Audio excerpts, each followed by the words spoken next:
me in, Matt? No. Alright, I'll just start then. Okay, good evening, world, again. We're back with a vengeance for round 2 of Calculated Drivel, the Freedom Frontier sessions. And I'm joined by my friendly co-host, Matt. How are you, Matt? I'm okay. How are you? I'm good. I'm, to quote you from the first episode, hanging on in there. How have you been since last time? How have I been since last time? So, I really hate these Zoom calls. I had another awkward one on Friday because basically Friday 5:30 we always do a team catch up, and normally the boss sort of leads the catch up and just talks for ages about projects and that sort of thing, but he wasn't leading it. He was kind of like listening, but was kind of typing away and doing some email, and like literally there was about 15 of us, like no one saying anything really to each other.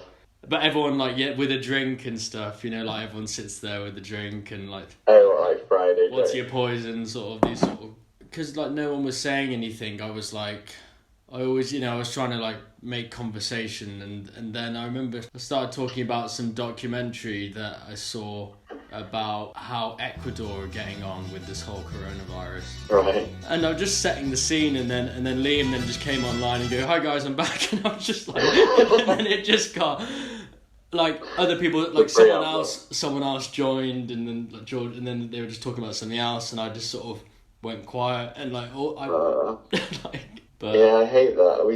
We've had similar things where, because in the office at 5:30 you're like allowed to have a beer at your desk or whatever, kind of recreate that joy. Yeah. Working from home, but it's not the same at all, because at work, even if there's 20 of you sat around the table, you'd be having like 4 or 5 different conversations, and then you could like dip in and out of them. Whereas when it's a Zoom call, you've got to say, if you chip in with like an anecdote, it's got to be worthy of 20 people's attention. So it's like, it's got to be good, and if it bombs, then like it's really awkward. So can you imagine taking the structure of a Zoom call and applying that to a pub environment? It would be really, really weird. Yeah. But it would be less weird in that you could at least see the person face to face and probably find it easier to know when to interject, because you're not looking at multiple thumbnails of people with like a glass of red in front of them. It's weird thinking that people in hospital are having to like do video calls like with people who are like literally haven't got many hours left. Have you heard this on the news and stuff? No. So it's like people who are like literally like final few hours with coronavirus, and then the nurses will just get this iPad out, and then like they'll have like their last like moments, but like over a video call, which I just think I'd almost want to just be on the phone really, and not like be talking over each other or something. Oh Jesus! Yeah, imagining like adding that to a deathbed scenario. Does that lighten the mood, or does that make it even more distressing? The first thing I want to mention is I want to have a chat with Matt about the outstanding feedback we got on our YouTube upload for the first episode. Do you know about this? Did you see the? I don't know. Did you see the comment on the video? I think I did. Right? Do we know who that is? Oh well, for all the listeners, we've been inundated with this very powerful comment, which was more than we could ask for at this stage in the career. The first comment on Calculated Drivel, the Freedom Frontier, Session 1, said, "Great content, keep up the good content." So, and I then followed... I deleted their profile, because you can't click on their profile. Their profile is now deleted, but when I did go on it, it was like something to help boost people's sort of like comments and videos on really tragically low videos. Did you pay for them? It's an algorithm that I paid £10 a month. But I like the way it says, "Great content, keep up the good content." So the content's actually got slightly worse whilst they were typing that from great to good. But No, that's great. You don't want to repeat great, the word great. No. I mean, ideally you don't want to repeat the word content, but you can't have it, or you've got to pay more for that probably. Yeah. When you've got a robotic algorithm doing the job, we'll take what they give us, I guess. So, but what are they getting from that?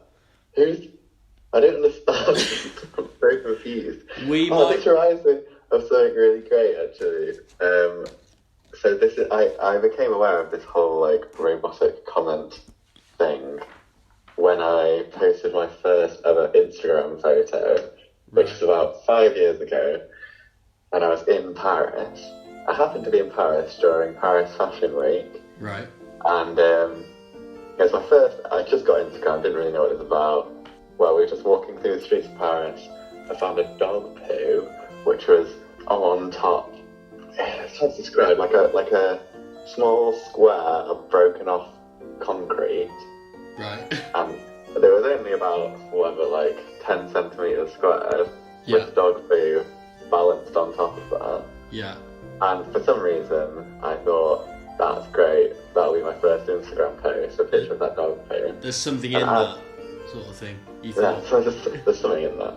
I know, because it was Paris Fashion Week at the time, I hashtagged Paris Fashion Week. Right. Because I thought, you know how it is, like, you couldn't get further away from Paris Fashion Week as a dog poo. Yeah. Anyway, and then I got like 4 or 5 comments of people being like, absolutely beautiful, or like firework emojis from these like weird like Dubai fashion companies and stuff that clearly like got to comment everything that's hashtag Paris Fashion Week. I was like, if you only knew that you were saying this to a literal dog poo. It's weird how it was like a dog had seen that slight variation in terrain on like a marbled sort of Parisian plaza floor, and like slight undulation in terrain, a little bit of concrete sort of, and it was just a perfect plinth sort of podium, if you will. Yeah, well, yeah, I like how that's what you took from the story. Yeah. Maybe it was a work of art. A piece. By the dog. A piece, if you will. A piece. I do have a joke that my dad once told me a long time ago to do with dog shit. Go on. So, there's 2 chaps, middle-aged chaps, walking along the street, and one of them notices this sort of what looks like dog shit in the further down the street.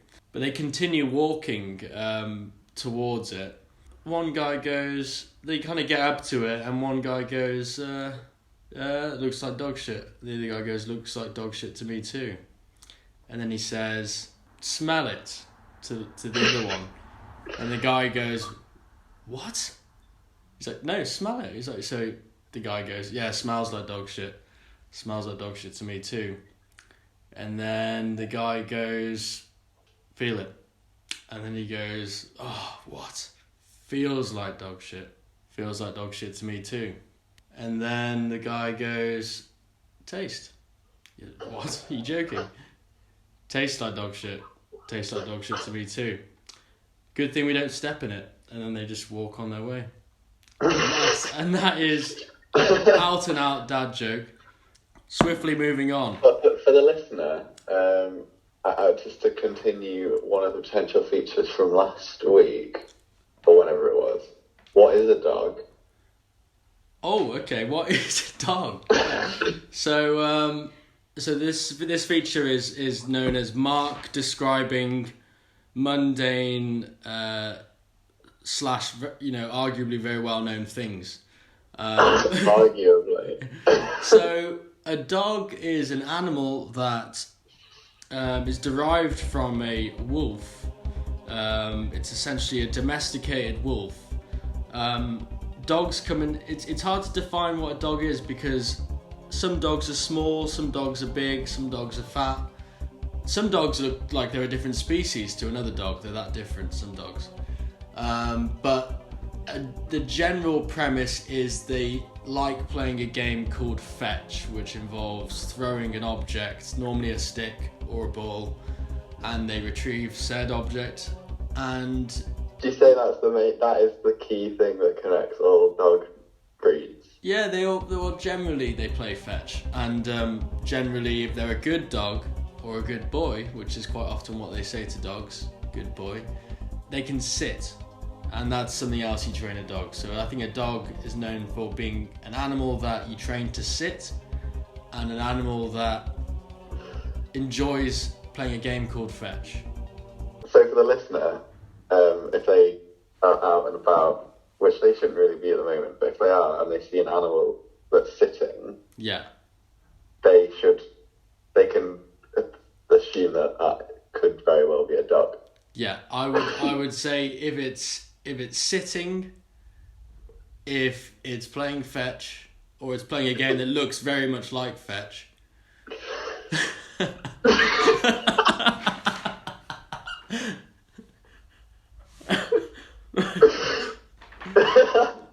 I like the idea of it being not fetch, but like then someone then thinks it's a dog. So yeah, that would be my analysis of what if you see a dog, comment on the next comment down below. Yeah, so please like and subscribe to the channel, guys. Keep your texts coming in, yeah, we'll give out a free calculated Drivel t-shirt for the first person who sees a dog. But they need to confirm that it was an animal sitting and it was playing fetch. I think that's a good feature, actually. Do you want to keep that feature in? Yeah, keep it going. Yeah, I'm annoyed that we didn't ask people to try and to write in with lasagnas they've seen. The thing is, we got to get the t-shirt. T-shirts are going to cost a couple of bob. I think the people say sometimes. Is that a phrase? Couple of bob? Yeah. Yeah, couple of bob. So I've got 3 things written down. Right. Maybe you can pick one of them.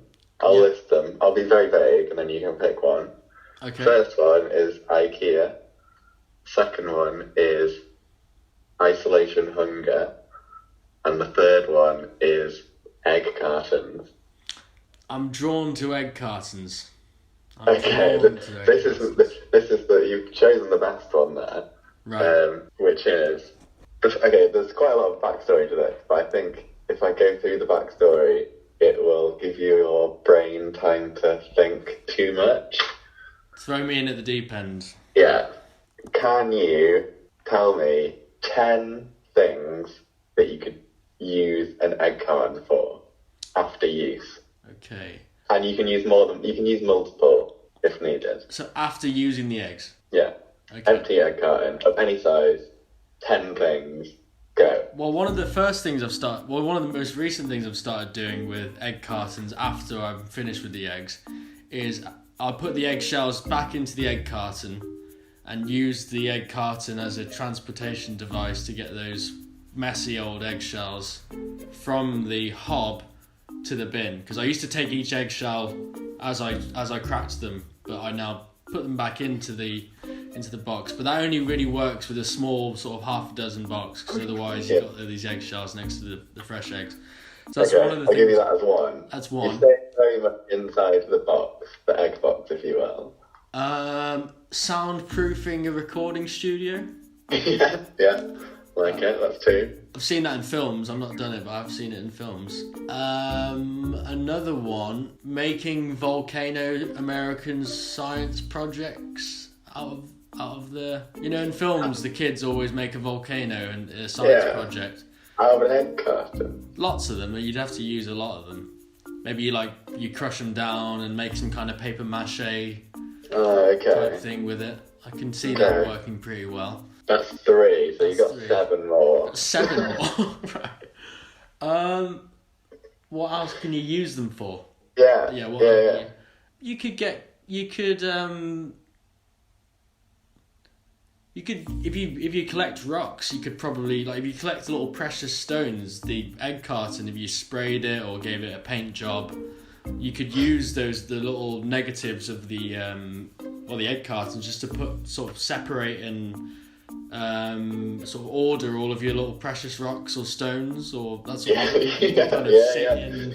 Sit in these little alcoves. What else could you do? How many is that? That's 4. 4. Right. 5. Can I soundproof another type of room apart from a recording studio? No more soundproofing. Damn. Maybe like a medieval Battle of Hastings 1066 type shield or some sort of armor. Yeah. Okay. Yeah. Maybe some sort of shoulder pads. You could make it shoulder pads out of it. Spiky shoulder pads. Yeah, some type of shell. You could do like a shell with it on your back. Yeah. For a small child. I feel like you're running out of ideas here. How many have I got up to? That's half. That's half. So can I just do half? Because I think the next idea I can see you're struggling, so we'll leave it there. But the reason I asked this is because this week I kept getting recommended on YouTube 5-minute craft videos. I don't know if you've ever seen these. Right. They're like, they market themselves as like life hacks of like things you can do with household objects that will completely change your life. And I had one video which was like ways to reuse egg cartons, and they're so fucking ridiculous. They're bullshit. None of them are useful. And at first it was making me quite angry. Do the videos have views as well? Do they have like big numbers? I think I'm gonna have to check this, but I think they're like one of like the most subscribed YouTube channels in the world. Wait, let me just Google this. Guess how many subscribers subscribe to this? 2 million. 66.1 million people subscribe to this absolute trash. I didn't write down what all the egg carton things were. One of them was turn it into a handbag by colouring it in with felt tip, sticking a jewel to it, and then a piece of string to like have it around your shoulder. The best one. Well, that wasn't the best one. No. The best one was they had a 30 egg tray. Yeah. So like quite a big square. Yeah. And the first thing they did was dye it a different colour. So like I think the first one they dyed was blue. And they got another one and they dyed that like whatever, all the colours of the rainbow. Yeah. And they did that with 40 egg trays. Right. They stacked them on top of each other. Yeah. And then in the top egg tray, instead of an egg, they replaced the egg with a coloured pom-pom. Right. So you've got 40 egg trays with 30 coloured pom-poms on the top. And then their idea is a nice seat for your lounge. Wow. I did the maths. And to get that seat, you have to eat 1,200 eggs. It's like, I don't know how much that would cost as well. 1,200 eggs. Let me just. You're getting through a lot of eggs. If you just look online at your average tray of 12 eggs, if you needed 1,200 eggs, you can get a pack of 12 eggs. These are just sort of middle of the range ballpark eggs. £2.80. So Matt, if you do the maths on this, £2.80 for 12 eggs. Times that by 100. Times it by 100. That's 28 quid. No, 280 quid. 280 quid for a chair which looks awful, basically. And so, I mean, if you're getting through a lot of eggs then, and you need a chair, then why not? But you're getting closer to a chair each day, I guess, with that. At first it was making me quite angry, but then I was like, clearly they've got a lot of subscribers now, and they've got to keep churning out the content. So it's literally people's jobs to be like, we need to think of more things you can do with egg cartons. That's why I thought I'm going to ask Mark for 10 things, because that's literally someone's job to be like, what can we do? Do you not think like precious stones being organised in an egg tray, which you've like sprayed and painted, it looks nice, is probably that literally better. Could be on there. That could be one of them. I mean, you don't even need many trays for that. Well, it depends on how long you've been collecting. And I saw, before we move on, I saw two more, because I got into a bit of a hole of watching these videos, and two more that stood out to me as absolute mental ideas were, and there's no like narration, there's no one talking about it, it'll just be doing it, and occasionally it'll come up with like a few words on the screen telling you what it is. Yeah. If it's not obvious, it'll be like, it's the seat. So there's one where they literally dig a hole in a garden, put a watermelon in the hole, cover it back up, make sure, put the grass back on the top as well, so you can't see it's there anymore, and then on the screen it just comes up with the line, stays fresh until winter. Did they put the watermelon on a egg tray? No. This is a non-egg tray related video. Right. They do other sorts of crafts. Apparently, this is a craft. The other mental one that I saw was they had a squash, like a vegetable. Yeah. A squash. Cut it in half. Right. And then and you know how you get like where the seeds are, there's kind of like concaved bit. Yeah. They didn't take the seeds out. They just put a handful of soil into that. Right. And then showed a time-lapse film of like sprouts coming out of it. Right.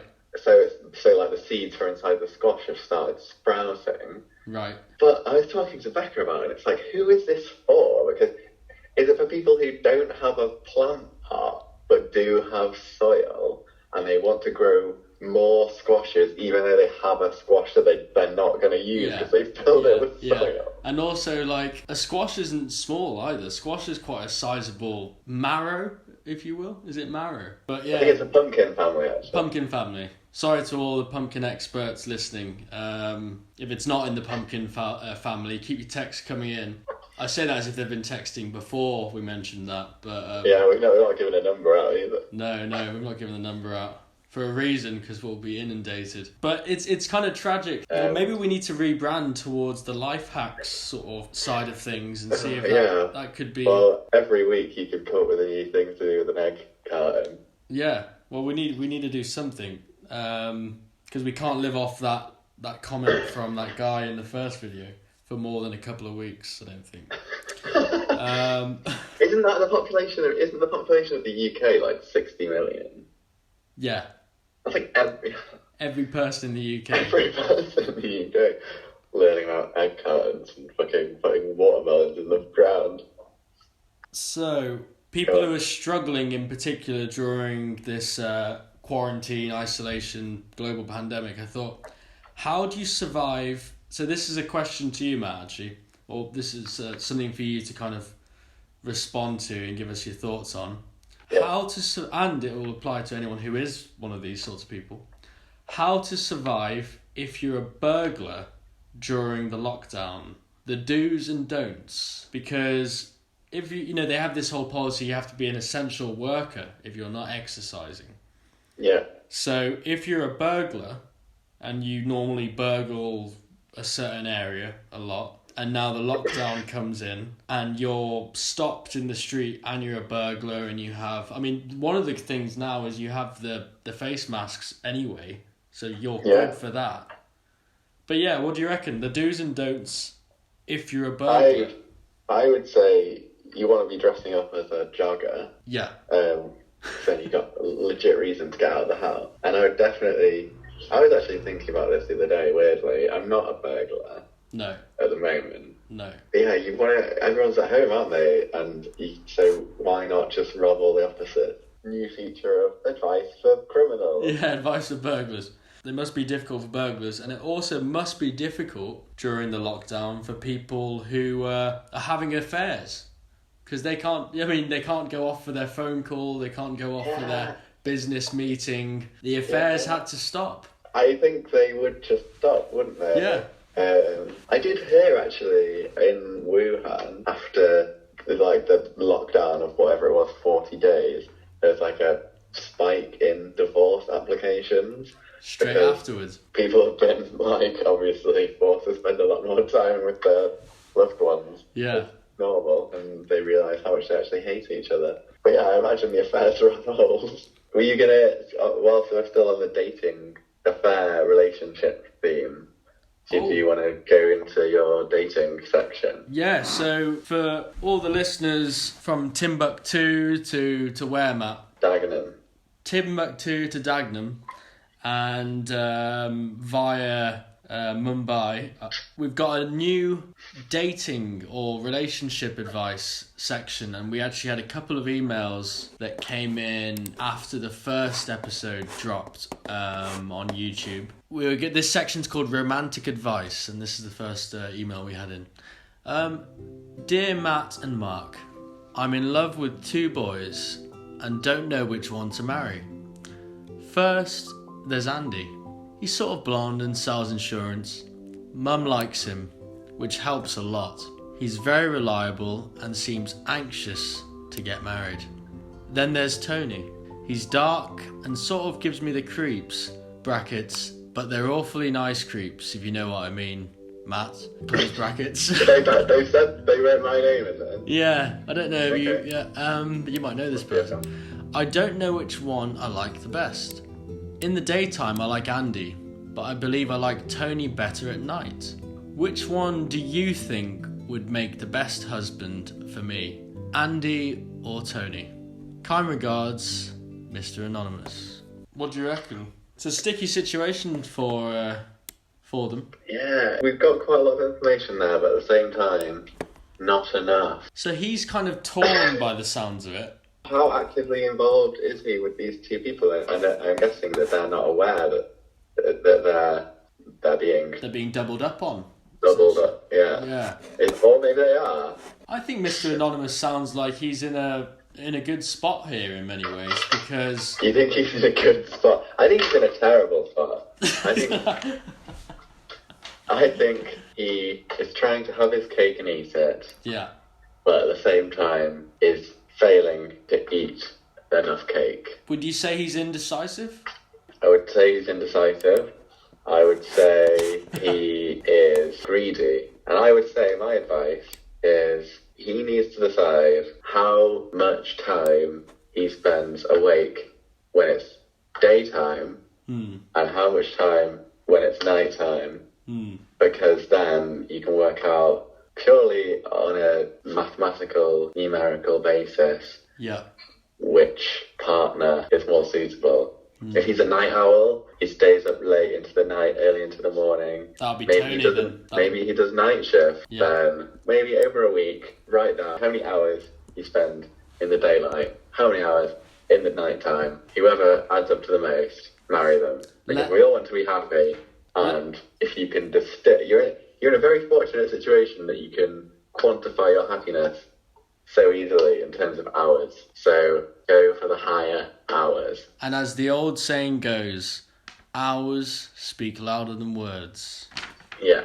So that would be we'll leave it at that. And we'll leave it at that. So but please message in with an update. Let me know the result, let me know how it goes. Let me know how isolation is affecting your decision. Yeah. Maybe your routine has changed. Now you're spending more time at home and you're spending more time awake at night. Who knows?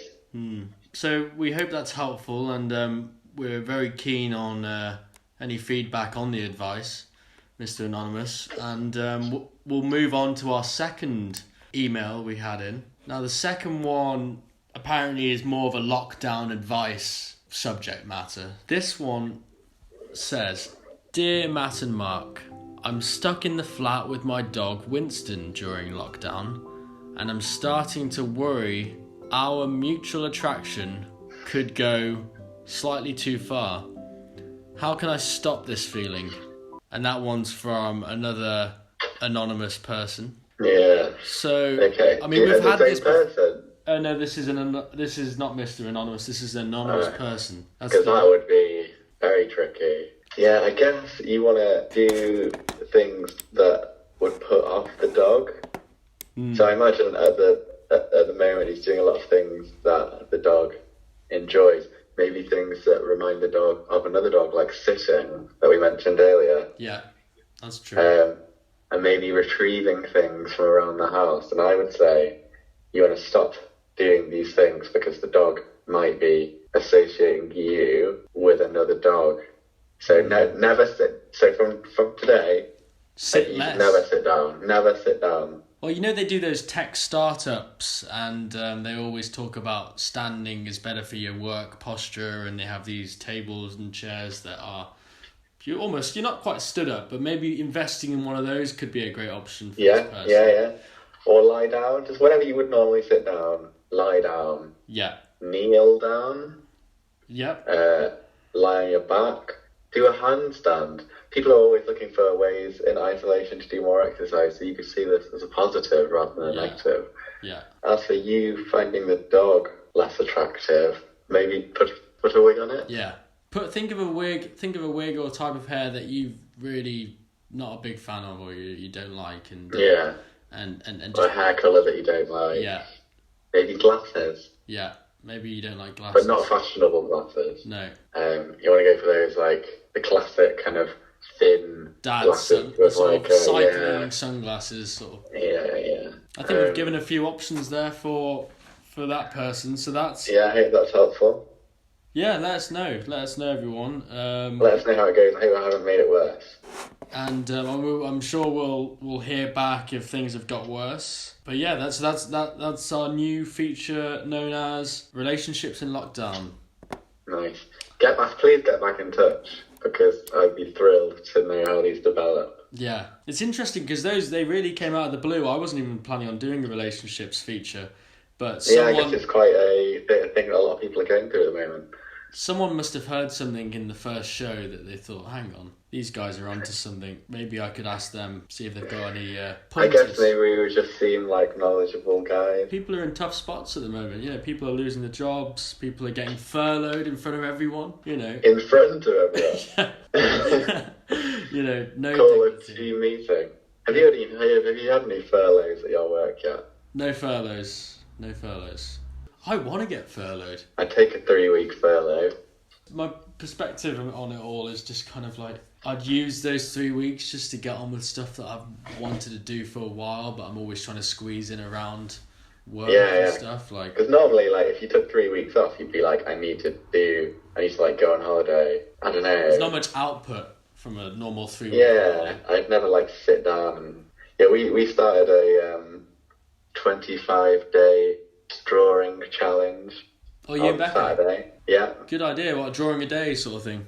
Yeah, and it tells you like what to do every day. Every day is different. It's definitely for kids, because some of them are like, draw a colourful bird.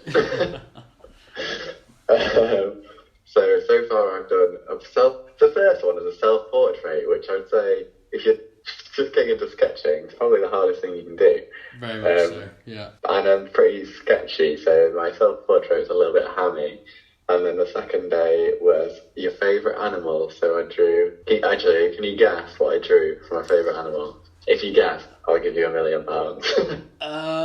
I reckon you drew an armadillo. Oh, interesting. No, I drew an elephant-nosed shrew. Ah, okay. I think I've seen but Becca is drawing a pangolin, so you're pretty close with armadillo. Because I was thinking pangolin, but I couldn't remember I was visualising a pangolin, but I said armadillo. They do look similar. They are similar. What are your feelings on pangolin?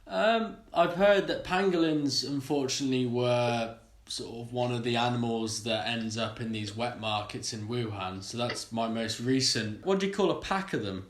Or a group of them? Is there a term for that? That's a very good question. There's a question. What would you guess? A question for the listeners. What do you call a group of pangolins? A school? Oh, fuck off. No, it's not. This is bullshit. What is this website? It says it's a predicament of pangolin. A predicament? That's brilliant if that is it. Who's making these? A pandemonium of parrots? Nah, no. I don't believe this. Someone's having you on, mate. Oh, I've got another question for you, Matt. If you had to sacrifice one kitchen appliance, what would it be and why? I reckon I could sacrifice... I don't think this is the funny answer you're wanting from me, but I think I could get rid of either a sieve or a colander. Yeah, I think that's a good answer. I like that. You can use a sieve to drain pasta. You can use a sieve. If you're someone who refuses to drain pasta in a sieve, then I don't think we're going to be friends. No. A sieve does the trick because the mesh is smaller anyway, so it can cover both bases. Yeah, that's true. But I have noticed, God, I don't know if it's interesting either. You But have noticed something. Go on, Matt. if you use if you use a colander to drain rice, then you do lose a bit of rice. Yeah. What about you? If I had to sacrifice one kitchen appliance, what would it be and why? I would sacrifice a sieve. Oh, actually, this isn't really a question, but I just wrote the word spice. Yeah. Because Or spice back.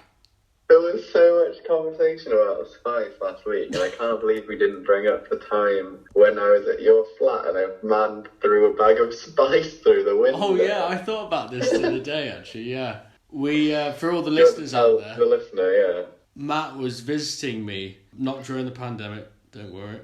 And we were sat at the table, dining room table, and there's a big, what was it, a sash window? Would you call it? Yeah. Big sash this is window. Summer. Height of summer. Height of summer. 2019.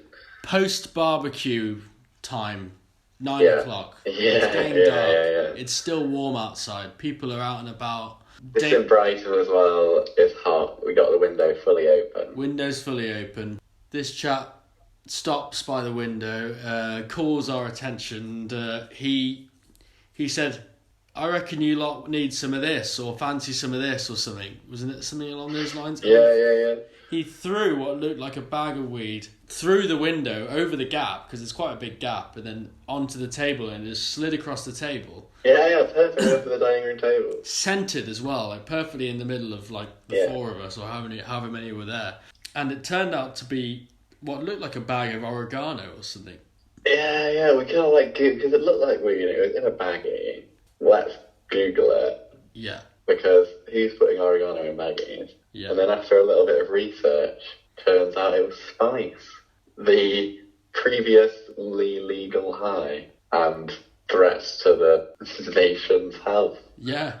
So, Needless to say, we didn't smoke it, but it's just funny that we talked about spice so much and didn't even talk about our main encounter with spice. And you know what happened after that? There was then the guy who walked past with the really friendly dog that loved our attention. The dog that loved attention so much that it refused to leave. Because we were all like, it could feel our sort of gazes and laughter and everything from the window to the street. It knew that we were enjoying it. It didn't want to leave, and it ended up with him the dog lying on the floor, and the owner literally dragging the dog on its back up the road. How did we know that was a dog actually? Because it wasn't sitting, was it? Yeah, that's a really good point actually. It was on its back. Yeah, maybe it wasn't a dog. Was it playing fetch? It wasn't playing. Fetch. Yeah. I've been telling people that was a dog for ages. Yeah, I don't think it was a dog. Well, we'll leave that thought with the listeners there. If maybe they can help us redefine what dog is. Maybe I've got that wrong earlier on. Yeah. I'm doubting. I used to think I knew what a dog was. I was kind of asking you as a bit of a joke. Yeah, I'm questioning everything. I'm gonna have to make a note of that actually. Check that out a bit later on. We're getting towards the end of the show, guys. So sorry to let you down after an hour, but we've got a couple more quick fire bits. Yeah. Have you got any advice for people without gardens during a lockdown? Mm-hmm. And have you got any fucking advice for people with gardens? If you've not got a garden, maybe, you know how you can, sometimes if you don't have a fire, you can get those YouTube videos of like a crackling fire. Yeah. You could get a video of a garden noises. Garden noises, good shout. Maybe open the window. You're halfway there. Maybe you could do some of the things that you do in a garden in the house. So get a strimmer. Do some with the headphones on. Yes. Just like stop. Don't try not to touch any of the furniture, but just like turn it on. Yeah. You can do that with any garden tool, like a chainsaw. Yeah. Obviously, you need to be like a bit careful if you've got kids around. So maybe like get the kids to stay like on the sofa. Yeah. And you can do it just like in front of the sofa with a chainsaw. Maybe you could order a log off the internet and do a chainsaw sculpture in your lounge. Yeah, that's a good point. Put a couple of dust sheets down. Or forget about the dust sheets and get a leaf blower in the reverse setting and suck all the sort of stuff. So then you getting another garden activity. Just hoover the house, and imagine you're using the reverse of a leaf blower. Yeah, but then there's the thing about that is that you have to use quite a lot of imagination. I think it's better to buy a leaf blower. Yeah. And do the hoovering with that. I put here, watch reruns of Ground Force. Oh, yeah. That could help. I mean, that's quite tame. Invite Alan Titchmarsh around. Yeah. Oh, no, you're not allowed to do that, are you? Zoom call Alan Titchmarsh. Zoom call Alan Titchmarsh, yeah. I also put watch Sue Barker on Wimbledon YouTube, because that's quite gardeny. Yeah. Would you say? Like gardening? Well, there's a lot of grass around. At Wimbledon. Yeah. You know, if you squinted and saw... What's your advice for people who do have a garden? My advice for people who do have a garden is don't get too full of yourself. Is stay the hell at home. And on that note, I think that's all our topics covered. I mean, have you got anything else, Matt, to sign off? I've just got one thing. In Germany, there was a Ikea children's bed, which when translated into German meant the excellent intercourse bed. Wow. It was a children's bunk bed. And the Swedish word, annoyingly, it doesn't tell me what the Swedish word was, so I can't fact check that. Could be bullshit. But yeah, can you imagine going in? What about this one? Yeah. I've never really been to Ikea much. I've only ordered stuff from there. You've never... online. People talk about going for... One of my favourite do you miss... things. What's one of the first things you're going to do when you're allowed out? Is that going to be on the top of the list? Trip to Ikea? I mean, maybe. Yeah. Not at the very top, but up there. You know. We're doing a lot of home improvement in lockdown, so I don't think it's that necessary. But it's making me slightly sad that it's not a big part of your life, because it's such like an experience. One of the last times I went there with Becca, we went really last minute. It was like a Sunday, and it was closing in like half an hour. So really, and we needed like specific things. We had to absolutely leg it around, which, as someone who's used to going to Ikea as like a whole day activity, was quite stressful, because I like taking my time. I like seeing everything, touching everything. You like a wander. Everything. Yeah, so, and the big thing for me is having a plate of meatballs, like 12 meatballs or whatever it is that you get for about £3. Right. Absolutely outrageous. And I love how the meatballs are cow and pig. Just like whatever they could get their hands on. And do you work up a sweat in Ikea and an appetite and eat at the end of the session, or do you eat early on? Normally. Yeah, go before and maybe get some cinnamon buns on the way out. Yeah. But this time when we were rushed, there was no time to eat, obviously, and I was really sad about it. And then on the way out, we saw that you could buy frozen versions of everything that they sell there. Right. So you can buy the meatballs, you can buy the mashed potato, the sauce. There's like very specific Swedish meatball sauce that you can put on them. Lingonberry jam, we got some of that, and then we just had it when we got home, and it was exactly the same. Well, so you then had what you'd eaten at Ikea at home, or did you have a couple of days off so you could enjoy the flavour? Straight away when we got home. Even before we put the stuff up that we bought.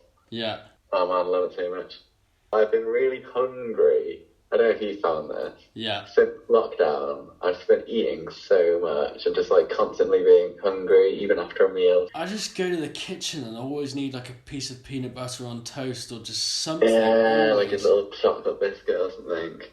And to give you an example of how difficult we've been finding it, I was like having to do some work after dinner. We were both quite hungry, but apparently it's a thing that like if you're still hungry after a meal, you should wait 20 minutes because that gives your body time to like get full. Ah, okay. So I said to Becca was like, I'm still really hungry, I'm going to have something else. And I was like, let's wait 20 minutes, see if we get full, then reassess. Yeah. And I went back into the office room, and then I was like, I'm actually quite thirsty. So like 2 minutes later, went back into the kitchen, and after advising Becca to not eat for 20 minutes, she'd literally made a cake.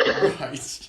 She'd like made the ingredients for a cake, and there was a cake in the oven. So she failed, and then we ended up eating like 5 or 6 cupcakes that evening. I like the idea of like the cake takes exactly 20 minutes to prepare and bake it, and that first mouthful happens just after the 20-minute window. So as soon as she bites into it, she's full, like completely full, stuffed. And then throw it away. Aggressively throws it away. Apparently, like in Japan, the reason why some of them live till, saw this documentary, some of the women were like, lots of them live over 100 and they still do like spear fishing and stuff like that, even when they're in their 80s. And apparently they always only eat until they're like 70% full or 75% full. Oh, really? Just because a lot of people always just overeat. Well, Matt, probably going to have to call it one there. Thank you for tuning in, world listeners. And remember to comment. The first comment, we guarantee, will be read out and discussed in depth. Yeah. And don't feel like you have to delete your profile as well after commenting. Don't be shy. That's what Matt's trying to say. And for our anonymous... 100% of people who have commented so far have deleted their profile. Yeah. And our anonymous listener, we highly encourage you to give us some feedback on our feedback. Let us know if you do any gardening indoors. We're keen to hear how that goes. As much dog updates as possible, please. Yeah. If people can give us a more refined... If you can shed any light on what a dog is. Was shed an intended pun for dogs that shed? It was not. It was not. We'll take it. We'll take it.